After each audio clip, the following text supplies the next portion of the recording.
What's up, everybody? Welcome into another episode of Profit Picks. If you are new, we always start this show by being transparent.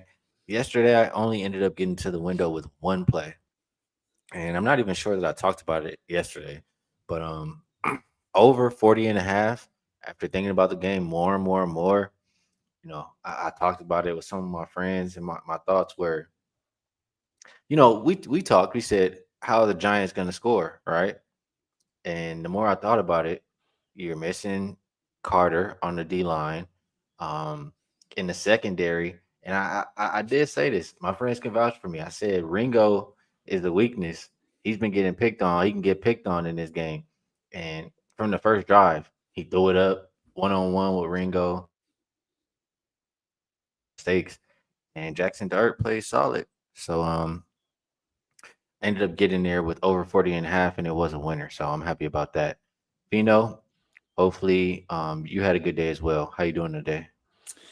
I'm good, Skee. I'll yesterday was a slight loss because the big play did win, and I think, boy, I can't remember, but I think it's the one we used as the best bet here on the show, the Georgia Southern Miss game over. If it wasn't the one we used here on the show, um, I can't even remember, but that was the big play for clients last night. The losses came with the Eagles team total over 24 and a half, and I had 17 with 8 minutes and 40 seconds left in the second quarter, and they never scored again. So unhappy with the Eagles, who looked like it was going to be a coast job. If you're gambling, guys, never feel that way. Never feel like it's a coast job because it's never that easy. And then the other side that I had was the Tulane East Carolina game over. And I was praying for overtime at the end of that game. ECU was on a drive, but it didn't happen. So 1-2, but like I say, minimal loss because the big play was Georgia Southern Miss over the total. They got there rather easily. I'm not gonna lie, Vino. I was happy to see you know, I I've come to dislike a lot of these Eagle fans. The Jalen Hurts faithful. I just I don't get it. They love him like he's the best quarterback on the planet. And I was for one happy to see yesterday's performance. I'll just say that.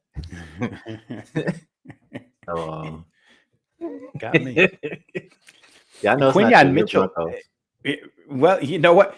I live right here. For those who don't know, I live outside of Philadelphia, maybe 35 minutes from the stadium, and it was a bad week overall for Philadelphia fans. I mean, the Dodgers go into Philly Saturday, Sunday, win 2 games, win the series last night.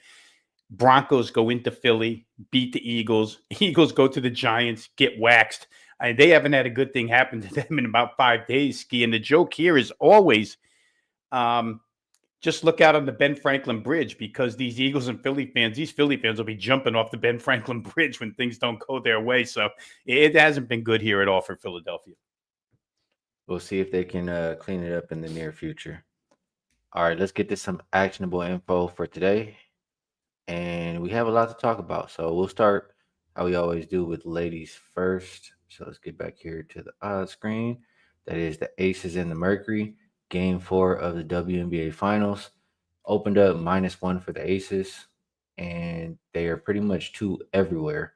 Total open 164 and a half, and it's down to 160, or it's down as low as 163. Injury report, nobody on there for the Aces. Satu Sabali will not be available for the Mercury with a concussion. And man, I mean, Mercury have been right there at the end of two of these games, at least. They've had a chance, but now down 0-3, it's like, it's pretty much just wrap it up. No Satu. You see the line difference from game 3 and game 4. I mean, Mercury -4.5, I think, was the closer. Now they're a 2-point dog. Big move. I know Satu's important, but is it gonna be, it's easy. Satu's out. They have no chance. Take the Aces. They win big.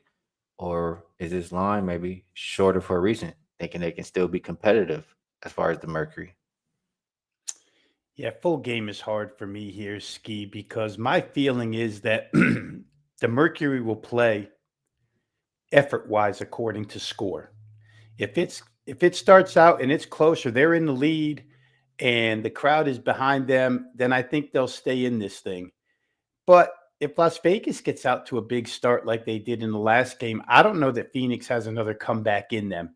I'd really look more towards in game with this contest. You mentioned Satu, that's 22 points a game in this series that's now missing. And I think I had mentioned the other day that we needed to see the role players play. DeWanna Bonner played fantastic in the last game, and they still couldn't win. So it's a young team. We know Alyssa Thomas is going to play as hard as she always plays. I just worry about everything else surrounding her if Las Vegas gets out of the gates quickly again. And I think at this point in time, Becky Hammond and the Aces have that mentality of let's just finish this thing off. They look pretty solid so far through three. I know Phoenix has been close in a couple. I think, the game one is the one that really hurt Phoenix in my estimation here. Last game was a valiant comeback effort, but I don't know the way Las Vegas is playing offensively right now. It's interesting, Skee. I think more than anything that Satu and 22 points per game in this series are missing, and the total only goes down from 164.5 to 163.5. It almost makes you feel like the odds makers are telling you Las Vegas is going to do what they've been doing the whole time, and that's score a lot of points. I would have thought that game would have gone down to about 161.5 by now, but it hasn't. I agree with you on that. It was definitely, it catches my attention that the total didn't move. Satu is worth a lot of points. Um, yeah, that's tough as far as the total. I mean, I would think under, like you said, but sidewise, let's talk about it like this for a second. I mean, human nature could kick in for the Aces. Up 3-0, already kind of thinking they won. Maybe the Mercury have some pride, come out here and, just they don't want to get swept on their home court. That could be a thing. What else can the Mercury do basketball wise? I mean, they still have talent. Kalia Copper, I would look towards her points because if they're going to be in the game, they're going to need a big offensive performance from her. I think Natasha Mack can bring a lot of what they were lacking. I mean, I just think back to when I was watching that game, that last game 3. For one, to start the game, Aces weren't missing a lot, right? But the few times they were missing and it wasn't a foul, they were getting a rebound and getting a second chance to shoot again. Right. Yeah. So Natasha Mack should be able to help clean up the boards and finish possessions, as well as maybe help protect the rim. So I think that can be something that's positive for Phoenix. And the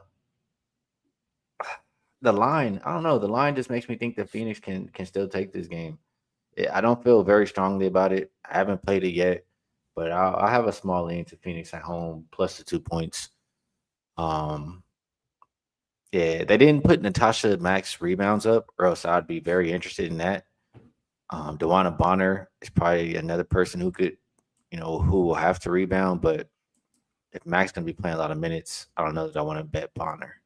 So that's why I haven't really gotten there. I was waiting, thinking Mack would get put up, but it still hasn't been put up yet. So lean Mercury here plus the 2, lean under. Anything else you want to touch on this one before we move on?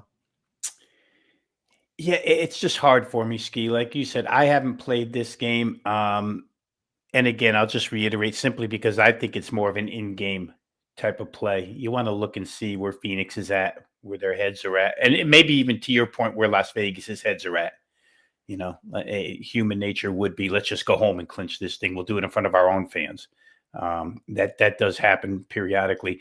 I look at their team total of 82, the Las Vegas Aces, and just every single thing we've seen in this series wants me to just say bet over 82 for the Aces and let the chips fall where they may with everything else. But haven't played, might not play. A lot of other stuff we can do tonight other than that.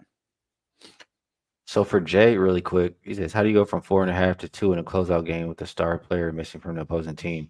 It was Phoenix minus 4.5. Now it's Phoenix plus Right. 2. So that is a 6.5 point move.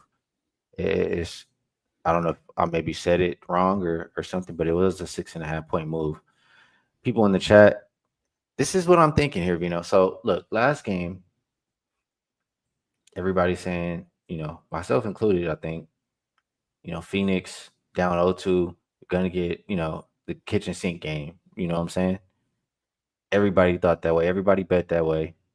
You saw how it was officiated. It looked like we were in Las Vegas already. Um, so now,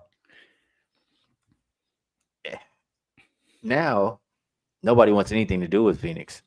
Now everybody's betting if aces or nothing, it's over already. And they're missing Satu. There's no way the Mercury can win. Look at Greg Gibson here. Says aces know they can beat them, so the league probably told them to lose to make some money by playing another game. I mean, Yeah, we always say that in the NBA. You know, it's I so think true. if somebody's getting a whistle tonight, it will finally be the Mercury. So a combination of that, Natasha Mack helping out on the boards, finishing possessions, and them just playing with some pride, and the aces potentially overlooking them. I think Mercury plus would be the side I'd have to land on there. It won't be a big bet, but Can we get Sammy Whitcomb to finally make a couple of threes and at least let us know she's involved in the series? It's been, I mean, that's such a key spot for Phoenix to make threes, and it just hasn't been the last couple of games, and she's been non-existent. So, role player at home, I don't know if she starts hitting from the outset, could be a different deal. But there's too many ifs for me to get the thing involved right is, now. and then one more last if Yeah, the refs allow them to actually play defense, that's how Phoenix has a chance. If they're yeah, calling foul, foul, foul, foul, Phoenix has no shot. They got here by playing defense. Aces are the offensive team. So if you're just calling foul, foul, foul, you're giving the advantage to the aces. If they allow them to play physical and play defense, Mercury can have a chance. yeah. Tell So Natasha Mack, just go rough Asia up. That's all we need. You got 5 fouls. Just go rough her up. Oh man. all right, yeah, that I'm not gonna lie. That might be a 1%er for me, Rob. All right. That used to be a club, the 1% club. Let's get this out the way really quick because it is a big game, although I don't have a lot to say about it. But Detroit and Seattle, Schoolball and Kirby. Um, just in short, I trust Schoolball. Like he's gonna. I mean, you know how great of a pitcher he is, regardless what the outcome is today. That's somebody I would. I personally am not running to the window to go betting over if I see him on the mound. Kirby, I respect as well, and I think that Seattle has a solid bullpen. I do worry that they may have taxed the bullpen a little bit in these past couple games. So I think like that, probably first five under. Um, Even though I expect Scuba to go long, he has to. And when I think like that, it should include the full game. I don't know. I'm back and forth here. I could only try to bet some way of an under. Um, Anything from you here on this one, Ravino? Yeah, I wouldn't argue that the first 5 inning under is 2.5. Hey, Man, that's as low as I've ever seen, 2.5. But it's probably justified, Ski, because honestly, you could see something like 1-1 or 1-0 at the end of 5 with these two guys on the hill. George Kirby against the Tigers offense. And I think the only person that got to Scooble in game 1 were the 2 home runs that were hit by Polanco. I think he hit 2 solos off of him. Otherwise, nobody touched him. I'm with you though. If I'm gonna play, I'm gonna play Tariq Skubal, and if I'm AJ Hinch, I'm just letting him go. He's definitely capable of getting 8 innings, and it's a tough ballpark to score runs. And a full game total is 6, Ski. I guess I would probably lean that way, maybe under 6, or I would just play Detroit at plus. Well, they're not plus price. I would play Detroit in some way, shape, or form, but I think I would rather play under simply because the Tigers' offense doesn't score hardly ever. So it should be a good pitchers matchup. yeah, some way, shape, or form.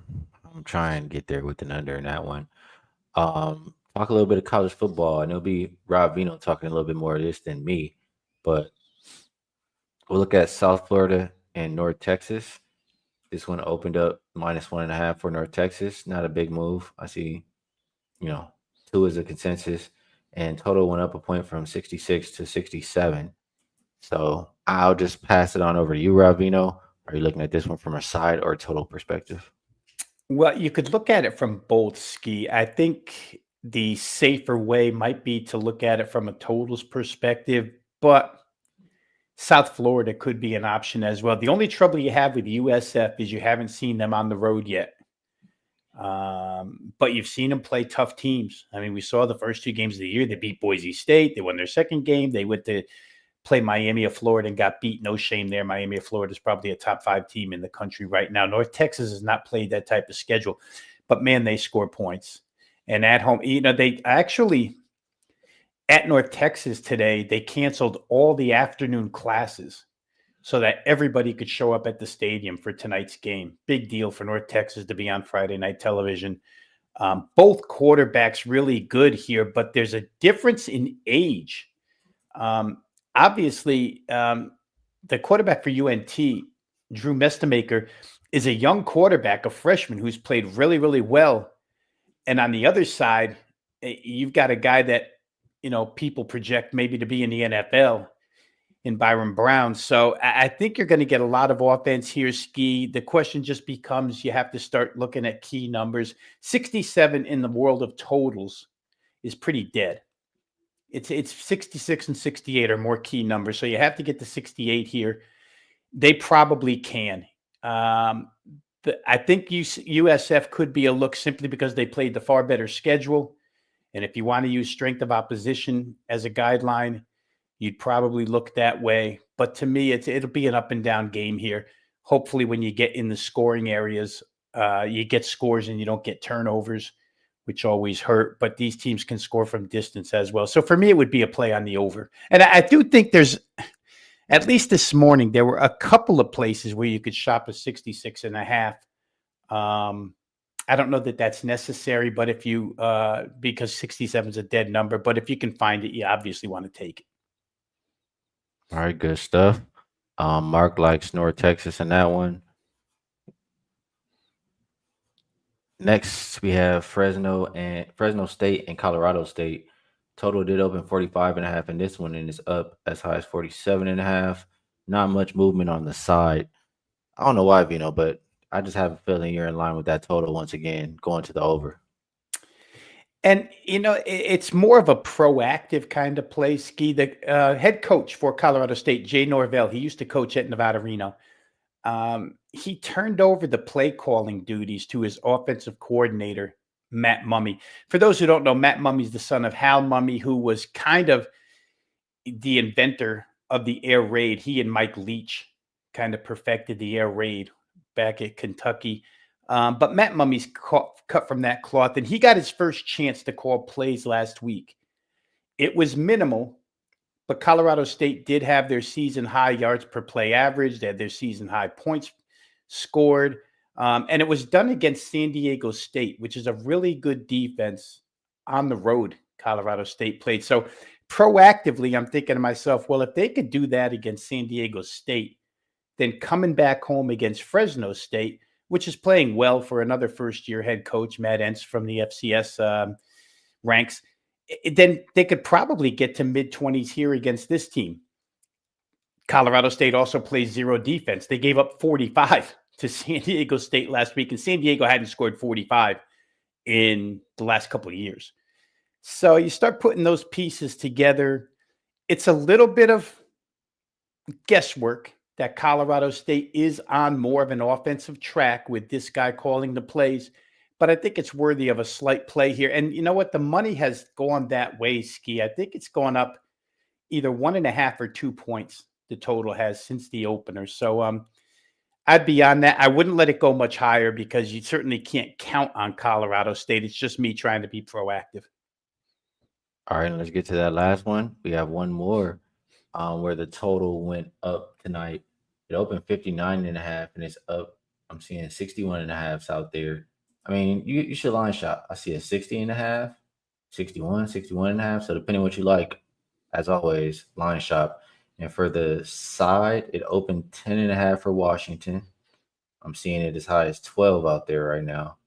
That might be a still 12. Usually South Point. I don't know. South Point numbers are usually different than everywhere else.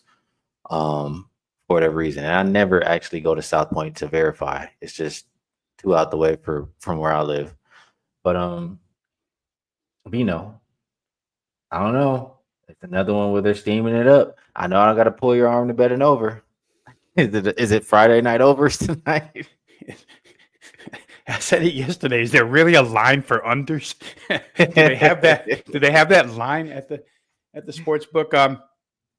And by the way, South Point's a little far for you, but I've seen you out there. I'm going to say this. I'm going to ask you this, okay? Because I know you'll have answers for this. Tell me what you think immediately when you hear the teams Iowa and Minnesota. Defense, low scoring. Right. Not a lot of offense, all defense, right? Rutgers has played both of those teams. I remember Rutgers when scored Rutgers played Iowa. That was a high scoring game. 66, right? They scored 28, and Iowa doesn't score on anybody. They got 38. I Rutgers, remember that. it's a different tale with this team. All of a sudden, they're not the defensive team they used to be, grinded out. They're a high-scoring team that gives up a lot of points. Minnesota, Skee, just to add a little context to it, they went and played the very next week in Minnesota. It was 31-28, a 59-point game against Minnesota, where they actually forced Minnesota to have to throw the ball to, keep up. They've also played two Mid-American teams. They played Ohio U, Rutgers did. We saw the very beginning of the year. Game was very high scoring against Ohio U, and then they played Miami of Ohio, and that game got into the 60s. So Rutgers has definitely taken on a new form. All offense. The quarterback here, very, very good, and the skill position is really good. Fly all the way out to Washington, and certainly if you can score on Iowa and Minnesota, you can score on Washington. And the problem for Rutgers is going to be Washington's offense is 50 times better than anything Iowa and Minnesota puts on the field. So I fear for how much Rutgers could give up here. This total is 60. I don't know.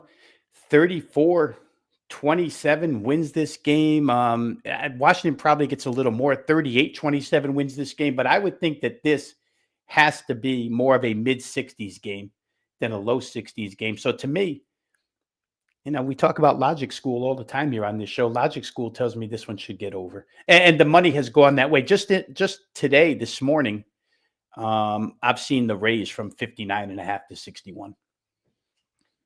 All right. Vino says he's going to sit back, pop open a cold one, and expect some fireworks tonight in college football. Let's go.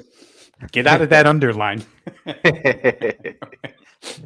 All right. Let's now I want to get involved. We'll talk a little bit of professional football, NFL Week 6, and we do like to bounce around. So I'm just gonna put that up there for the NFL portion of the show.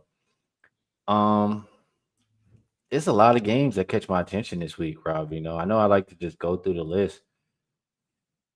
I guess we'll do it that way again.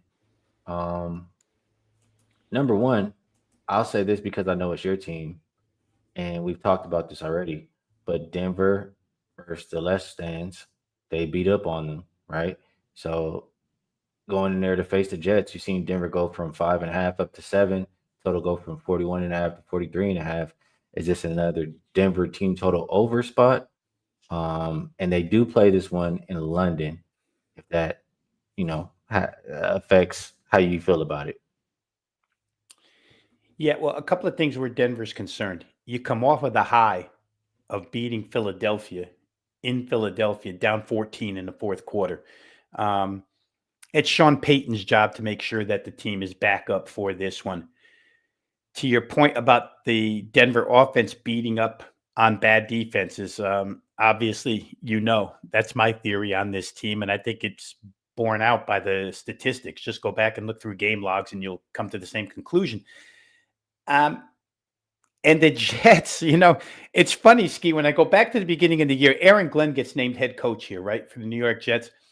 And I just remember so many people, Detroit's going to be in trouble, lost their offensive coordinator. Ben Johnson's on the Bears. Aaron Glenn, defensive coordinator, he's on the Jets now. And my immediate answer to all those people, whatever show I was on, was I bet a ton of overs. And I never bet a Lions over thinking, wait a minute, I better think about this because Aaron Glenn runs that defense. Detroit's defense was never any good under him. It's not any good under at the Jets. So Denver should be able to score points here. I mean, if Sean Payton has their heads and if they're in the right mental state, they should be able to score against this Jet defense. Everybody else has. I don't see why not. 43 and a half, probably a little bit low. Check the weather in London, England, guys. I haven't checked it yet. So that's always important. You could find rain there that could affect this game. Denver team total, Skee. I'm going to look it up real fast while we're on this game. It looks like 25 and a half. So you're asking for 27. I don't know that that's out of the realm of possibility the way they play. Just a really good offense. Bo Nix is a really good quarterback against really bad defenses. I kind of, I just had to verify, but I know you've mentioned, that way of thinking with Denver to me multiple times. So that did catch my attention there. Another game that I'm liking is Cleveland and Pittsburgh. This one opened Steelers minus 5.5, seeing 5.5 or 6. Total open 37.5, looks like 38.5. And I mean, I like the Brown side in this one, Rob Veno. I'm looking at this like you have the Steelers. They played in Dublin, and then they had a bye week, right? Um, Now they play this divisional game versus the Browns, they could very easily overlook the Browns and just look to the next divisional game versus the Bengals. This spot just doesn't seem right for the Steelers. And then the same logic that I mean, I say it all the time in basketball. It can apply really in any sport, but this Pittsburgh defense is not good. They're bottom 5 right now. And if you can't get stops, how can we expect you to win by margin? So the Browns defense is very good. They're the second best defense in the league right now as it stands. So I think getting the better defense, they're not going to look ahead to anything. I think the Browns plus the 6 is a side in this one. What do you think? And I think if we just look at matchup, Skee, fundamentally, to enhance what you said about Cleveland's defense being really good, I think in particular, Myles Garrett getting after Aaron Rodgers is a pretty good matchup if you like Cleveland. Aaron Rodgers generally, I know he's got a quick release and all, but this Browns pass rush led by Garrett gets to a lot of quarterbacks. And at this age, Rodgers is pretty much an immobile quarterback. So that helps. Cleveland, they had that game. They gave up the game-winning drive to Minnesota last week overseas. It was a tough loss because they played really well. It was Dylan Gabriel's first start, and he didn't look horrible. Now that he's got some jitters gone, and let's face it, Minnesota is a far better defense than Pittsburgh is. You mentioned that Pittsburgh's not a great defense, bottom 5 this season. Minnesota's got a solid pass rush, and you have Brian Flores trying to confuse a rookie quarterback. That's as tough as it gets for Dylan Gabriel to step into. So I like where you're going with this one. It is a divisional matchup. Cleveland, I think, has already lost twice inside the division. Certainly you don't want to fall to 0-3. And you have real hope in this division still because Baltimore has been so bad. Like most people thought Baltimore would run away with this division, but you have no Lamar Jackson, you have no Joe Burrow, and you have the Steelers sitting on top of the league or on top of the division right now. So I would think Cleveland plus, even if they lose by a field goal, they lose by 4, which are key numbers you still cover here. The dog is probably the right side. All right. I'm going to keep going down the list. Somebody in the chat, Mark says he likes both LA teams this week. So let's touch those 2 games. He's not going to get your seal of approval, Skee. Well, first up, I see the Rams in Baltimore. That's the first one up. And it opened Rams minus 6.5 and got pushed past the 7 to 7.5. Total open 44, looks like 44.5. The Rams, refresh my memory real quick, but the Rams, they just lost a couple games in a row, right? Well, the Thursday nighter to San Francisco, remember how San Francisco had nobody and they wound up beating the Rams on, so they've had extra time to get ready, but they did. You're right. They lost a divisional game, kind of embarrassing. Yeah, and that last loss was after after overtime, correct? Or in overtime. Was it that or was it the Eagles game? Let me just Whichever double check. way I'm it went. getting. Let me just double check because I just want to make sure I'm talking about the right one. I'm I, pretty sure I I think am. it Just want to double check to make sure. Um, Rams. Yes, they lost in overtime to the Niners. So things I don't like for the Rams are that coming off of an overtime game, um, could be some fatigue there. Then they have to travel from LA to Baltimore. Um, I don't really love that situation. And you have to win by more than a touchdown. I just think that's a big ask in the situation. The Ravens have been ass, Rob Veno. Um, a lot of it has been the defense, but what will change? I guess is what we'll ask in this one. And what I think will change is, I mean, it could be a few things. As far as the defense, they made a trade for Gilman. They signed Gardner Johnson. They get Kyle Hamilton back in the secondary. They get Marlon Humphrey back. That's a big boost. That's a lot of what you've been needing out there. So I think that the secondary can play a lot better than what they've looked like l- in recent weeks. Baltimore's run defense, not great. But the Rams, I mean, how good is the run game for them? Kyron Williams just keeps fumbling. Behind him, they don't really have anybody. They got Corum, right, and Hunter. Uh, I don't trust any of them. I don't trust the Rams' run game. Is what I'm trying to say here. So I think that whether they go with Cooper Rush again or you know Huntley, right? Huntley's still there. Mhm. Um, you could go to Huntley. Huntley plays more similarly to what they're used to over there in Baltimore, and Harbaugh's been good. Um, when Lamar hasn't been playing. I think when Huntley's been out there, so I do see some ways for the Ravens to be successful, or at least keep this one close. I don't think a lot of people are saying that the Ravens. How do you say? They're saying that the Ravens they saying that Harbaugh has lost the locker room kind of deal, and Ravens season over, blah blah blah blah blah. I don't think either one of those are true. I think the Ravens have played some tough competition to start this season. I think that they've been banged up, and I don't think their season is dead. Even at 1-4, it's not dead. Even if they lose this game, it's not dead because they have a very easy schedule coming up.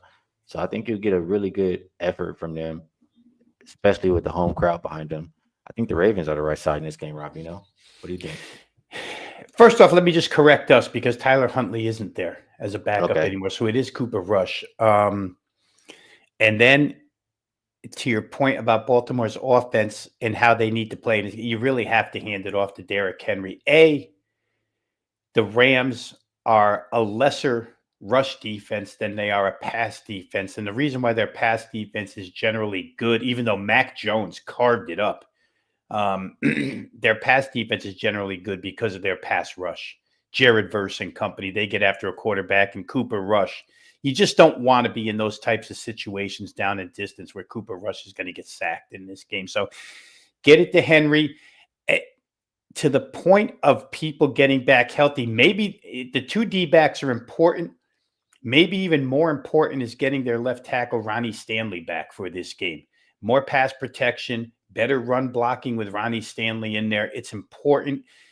Offensive linemen are always so overlooked as far as that, as far as team performance is concerned. So I could see ways for Baltimore to score points here. It's still a good offense. Still a lot of home run hitters on that offense, even if it's Rush rather than Lamar. Obviously, that's a significant downgrade, but they still have other guys. Can they stop the Rams? The Rams are a really good offense too. I would, like you say, once it crosses 7, you have to start really considering the underdog here. A home underdog at +7.5 in the NFL, where games are decided by one score, that's a big price that you could take. I mean, if you're going to tease it the other way and you want to tease the Rams down to a 1.5 or a half, whatever, however big the teaser you want to play is. I could see that as well. But I do think points are going to happen here, Skee, as long as the weather's good. And that's it. That's a key for this game, too. The weather here on the East Coast on Sunday is supposed to be rain filled. If so, if the field gets muddied up and whatnot, although Baltimore, I think Baltimore is now on a grass field, if I'm right. That could be a problem as well. So check the weather report. If it gets into a ground game back and forth, Baltimore, I think, becomes even more of a live underdog. But my first look here is toward both of these teams scoring points. The Rams have had extended time off. And like I say, that loss to San Francisco was embarrassing. The last thing I'll say real quick here, Skee, is in the pecking order of importance. This is a non-conference game. Generally, those are the first ones I look to play overs on is non-conference games. So we'll see how it goes. But again, check that weather report because Mid-Atlantic, where I am, we're supposed to get hit with some pretty good rain on Sunday. I'm going to just say I would be careful with the over just because, I mean, that last game, Houston scored on every single drive. The emphasis has to be defense, especially getting some guys back on that end for the Ravens. That's just my thought, my 2 cents. All right, let's see. What was he said the LA games, right? So Chargers and Miami. I don't know. This opening line screen says -5.5. It's +208. So clearly that's not the true opener. I'll just say it's -4 right now. Total 43 and a half. Okay, Veno. We've talked about them the past 2 weeks. The Chargers. And for anybody who hasn't heard me talk about them, who doesn't know me, the Chargers are my team. And would you say I'm biased, Rob Veno? Or am I pretty like are you a homer for your team? Right. No. Okay. No.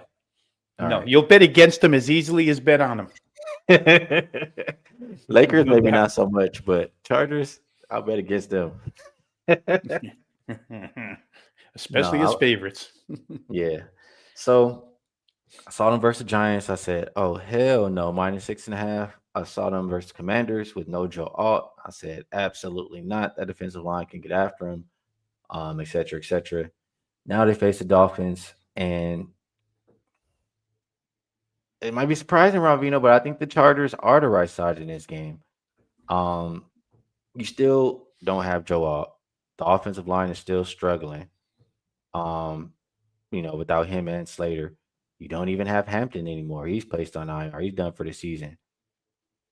But you're facing a Miami team.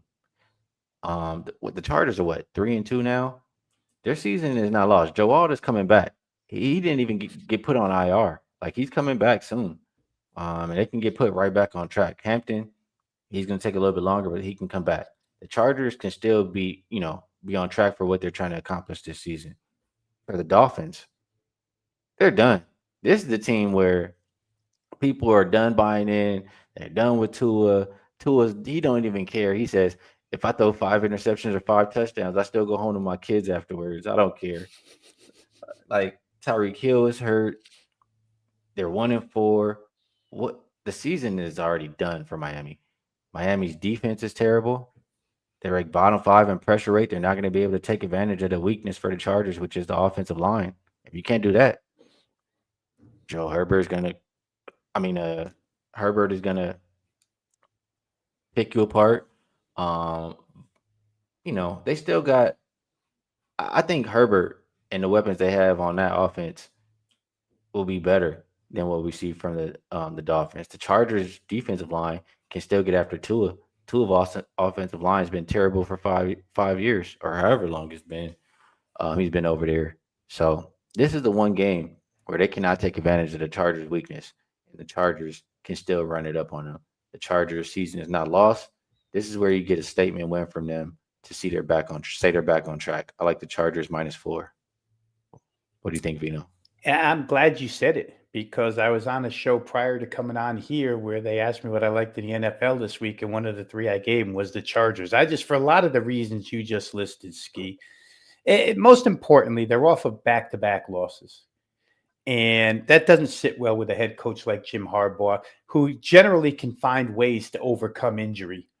Um, and I think this is the perfect kind of elixir, the Miami Dolphins, to get right against. What Miami has going for them recently is Darren Waller, a reincarnation of Darren Waller at tight end. But boy, their defense didn't stop Carolina from going up and down the field. And the Chargers, to their credit, without their two starting tackles last week, still gained 336 yards against the Commanders, which, as you pointed out, is a far better defense. And it was a far more motivated team having Jaden Daniels back. You're not facing Jaden Daniels this week, his dual threat abilities. So fundamentally, this matchup is so different from what the Chargers have seen last week, and actually what they saw in Jackson Dart as well, because he can run the football. His legs are problematic. Tua's are not. Sit back, pressure Tua, watch him throw picks. I think that LA will try and run the football here. Certainly Hampton's a bit of a loss, but Harbaugh, like I say, Harbaugh's a guy who finds ways to overcome things. So for me, I think LA defensively, I think LA offensively, probably better in both spots. And you really trust Miami here in this game? I don't care if it's home or not. I just Miami, after what we saw last week against Carolina, and as I think back, Skee, I get that Carolina did score 30 against Atlanta at home too. But it doesn't mean Miami has to go out there and get absolutely shredded by the Carolina offense. So for me, it would be the Chargers here. It's not the greatest number of all when you have to lay 4.5 over the key numbers of 3 and 4, but they still can probably win this game by 6. All right, we're in agreement on that. And I think we did a pretty good job. We've been on for like 42 minutes. So before we move it over to best bets, we'll remind everybody about the Weekend Warrior deal that we have over here at Wager Talk. It's pretty much $49. You get all football, Saturday, Sunday, and Monday Night Football included. And Veno, he's been killing it in football. My top plays have been undefeated, and I have more than one top play this week. So it's a good time to get involved with that. Veno, I'll pass it to you. Ask you if there's anything else you'd like to promote, and if you have a best bet for the show, we'd love to hear it. Yeah, I'll just reiterate Weekend Warrior, guys. Football weekend, big football weekend. Get 3 days for $49 every play released. Certainly, if you're interested in selection packages, go ahead and visit wagertalk.com. I'm going to get right to best bets here, Skee. We talked about it in college football. Rutgers, Washington over the 60. And well, you're looking at 61s mostly now, but I'm going to narrow it down for you and tell you what I played. Client release here, I'll give out on the show. Client release was Rutgers, Washington first half over 30.5. Just think it'll take both of these defenses a little bit of time to adjust to the opposing offenses, which are probably the best units on the field here. So getting to 31, 17, 14, 21, 10, there's a million ways to get to 31, and it's available to cash a ticket. So for me, it's Rutgers, Washington first half over 30.5. All right, good stuff, Rob Veno. For myself, I will go with Baltimore over the touchdown. I think that the defense stands up this week, and they're going to play hard. The season is not over. At the house behind the crowd, I think they keep it respectable. So Baltimore plus the 7.5 will be my best bet for the show. Veno, appreciate you taking the time to break all these games down with me. I always enjoy doing the show with you. Everybody in the chat, we appreciate you as well. Good cappers, good people, and you help make the show what it is. All of us just trying to cash. So no shows on the weekend. We will be back, I believe, on Monday. Yeah, we have Monday Night Football too. So at the very least. So best of luck over the weekend, you guys, and we will catch you next week.